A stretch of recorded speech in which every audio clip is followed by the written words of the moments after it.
किरण अपने माता पिता की बहुत लाडली थी। 3 बड़े भाइयों की बहन थी। कोई भी चीज मांगने पर उसी वक्त सामने हाजिर हो जाती।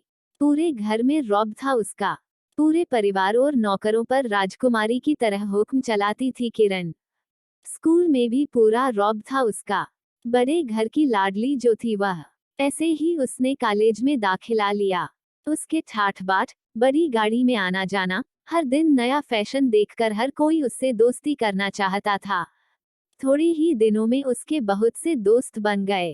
पूरे कॉलेज में उसकी अपनी ही एक पहचान थी। इन दिनों उसके घर एक रिश्ता आया। खानदानी लोग थे और पापा की पुरानी जान पहचान थी उनके साथ। किरण के साथ कोई जबरदस्ती नहीं थी, पर किरण ने फिर भी हाँ कर दी, क्योंकि वह अपने परिवार से बहुत प्यार करती थी। वह जानती थी कि वह लोग उसका अच्छा ही सोचेंगे। लड़के का नाम राजेश था। राज काफी पढ़ा लिखा और समझदार लड़का था। ससुराल वाले भी बहुत अच्छे थे। ससुराल में किरण की जगह वैसी ही थी जैसे कि मायके में। कोई भी कार्य किरण की सलाह के बिना नहीं होता था। सबकी लाडली बहू बन गई थी वह। फिर उसके घर एक बेटे का जन्म हुआ। रवि किरण को जान से प्यारा था।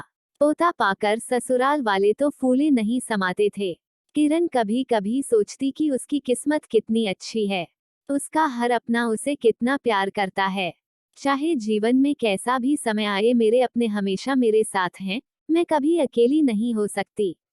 कितनी खुशकिस्मत हूँ मैं। पर शायद किरण की खुशियों को उसकी अपनी ही नजर लग गई थी।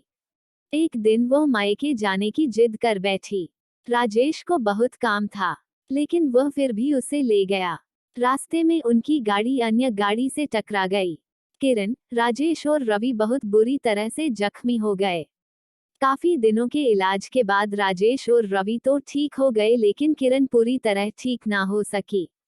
सर पर चोट लगने के कारण वह अपनी आंखों की रोशनी खो बैठी। अब किरण की किस्मत जैसे उल्टे पांव चलने लगी। मायके वाले कुछ दिनों तक उसे मिलने आते रहे, फिर कभी कभार फोन ही करके पूछ लेते कि अब कैसी हो। धीरे धीरे ये सिलसिला भी कम हो गया। ससुराल वालों की सहानुभूति भी कम होने लगी। घर में किसी को पास बैठने के लिए कहती तो जवाब मिलता, बहुत काम है, अब तुम भी हाथ नहीं बंटा सकती। राजेश भी चिड़चिड़ा हो गया था। बस रवि ही था उसके साथ, जिसके साथ हंसते खेलते उसका वक्त गुजरता। एक दिन किरण के हाथ से कुछ सामान गिर गया, जिसकी वजह से रवि को हल्की सी चोट लग गई। कविता के सास ससुर ने रवि को उससे अलग कर दिया कि कहीं उसके ना देखने की वजह से बच्चे का कोई नुकसान ना हो जाए। किरण अंदर से टूट चुकी थी। एक दिन उसने सबके सामने मायके जाने की इच्छा रखी तो राजेश उसे तुरंत मायके छोड़ आया, जैसे कि वह भी यही चाहता था। लेकिन रवि को उसके साथ नहीं भेजा गया। किरण कभी रवि से दूर नहीं रही थी, पर अपनी कमी के कारण उसने ज्यादा बहस नहीं की। किरण को लगा कि वह 3-4 दिन वहां रहेगी तो थोड़ा हवा पानी बदल जाएगा, क्योंकि वह कितने दिनों से कहीं भी बाहर नहीं गई थी। घर वाले भी इतने दिनों बाद उसे देखकर कितने खुश होंगे। कविता के घर पहुंचने पर सब लोग बहुत खुश हुए। खाने में सब कुछ किरण की पसंद का ही बना था। उसने अपने मम्मी पापा और भाई भाभीियों से दिल खोलकर बातें की। उनके छोटे छोटे बच्चे भी बुआ के साथ घुल मिल गए थे।